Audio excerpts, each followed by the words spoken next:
Every government comes into power with these huge plans, right? Big promises, bold visions for the future. But the real story, the part that actually affects our lives, isn't in the speeches. It's in that giant gap between the vision and the action. That's exactly what we're going to unpack today, how governments actually get stuff done. And this quote, it just nails the core of the whole thing. Think about it. Politics without administration is like a brilliant architect who's never picked up a hammer. All vision, no results. And administration without politics is like a master builder with no blueprint, just doing things without any direction or purpose. They absolutely need each other.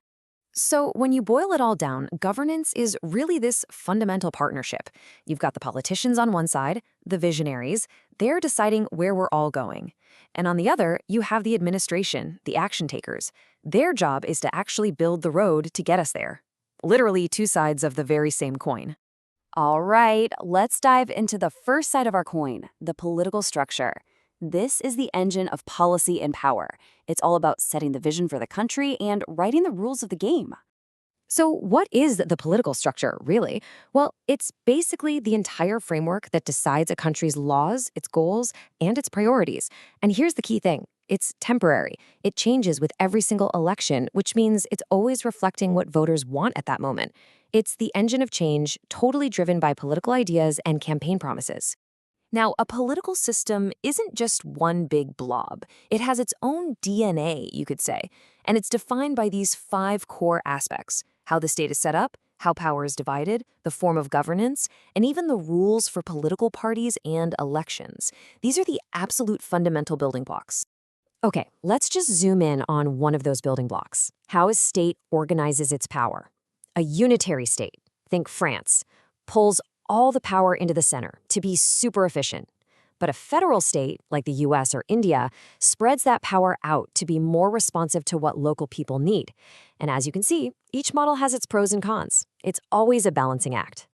All right, so we've talked about the visionaries. Now let's flip that coin over and meet the doers, the administrative structure. If politics is the brain deciding what to do, administration is the body that actually carries it out. This is the government's permanent, professional engine room. Now here's the big difference. Unlike the temporary, ever-changing world of politics, the administrative structure is built to last. This is the professional civil service, the bureaucracy that keeps the lights on and the country running day after day, no matter who's in power. They're the ones handling everything from collecting your taxes to running the schools. And this side of the coin? Well, it plays by a totally different set of rules. It's all about stability. Officials are chosen based on what they know, not who they know politically. Their whole job is to be impartial, to be focused on getting things done, and to follow the law, not a political party's platform. All right, theory is great, but let's make this real. How does this all actually look on the ground? Let's take a peek at how these political and administrative structures are set up in a country like Nepal. So Nepal has a federal system broken down into 3 tiers, or levels of government. And here's the kicker. Each of those levels, federal, provincial, and local, has its very own political leaders and its own administrative staff. This creates a really complex web of visionaries and action takers all across the country. Okay, so you've got these 2 very different worlds, one temporary and ideological, the other permanent and procedural. What do you think happens when they inevitably collide? Well, you get friction. This is the million-dollar question, isn't it? When the visionaries who make the big, bold promises run up against the pragmatists who actually have to make it happen, where do things tend to go wrong? What are those common sticking points? And the friction points? Well, they're pretty predictable no matter where you look. You'll see politicians setting goals that are completely unrealistic. You'll see administrators dragging their feet on policies they don't agree with. And of course, when things fail, the blame game starts, with everyone pointing fingers at each other. In Nepal, this friction gets cranked up to 11 because of political instability. As a young democracy that's had a lot of shaky coalition governments, the constant changes in leadership make it almost impossible for the administration to work on long-term plans. It's just one disruption after another. But, and this is a big but, it doesn't have to be a constant battle. This friction is manageable. So let's talk about what it actually takes to build a solid bridge between the world of politics and the world of administration. This table here does a fantastic job of summing it all up. You've got politics, focused on making policy, temporary and accountable to voters. Then you have administration focused on implementing policy, permanent and accountable through things like audits.